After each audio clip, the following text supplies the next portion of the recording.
আসসালামু আলাইকুম ওয়া রাহমাতুল্লাহ। সুপ্রিয় দর্শক মণ্ডলী, বর্তমানে আমরা নদিয়া জেলাতে মদনপুর অন্তর্গত জায়গায় রয়েছি। আমরা এখন মদনপুর স্টেশন যাচ্ছি বিধাননগর যাওয়ার জন্য। আমাদের সোহেল মাদানি বাইক চালাচ্ছে, এই তো আর কি, বাইকে করে এখন স্টেশন যাচ্ছি। ওখান থেকে আমরা লোকাল ধরে বিধাননগর যাবো, বিধাননগর থেকে আবার ইকো পার্ক যাবো। আমাদের সোহেল মাদানিকে দেখতে পাচ্ছি।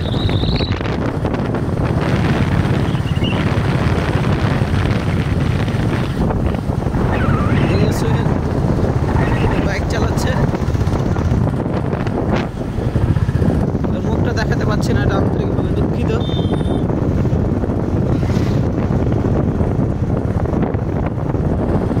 এটা হচ্ছে নদিয়া জেলার মাঠ ক্ষেত, যেমন আমাদের মালদা সবজি চাষ হয়, অনুরূপভাবে এখানে দেখতে পাচ্ছি সবজি চাষ হচ্ছে, সরষে, বিভিন্ন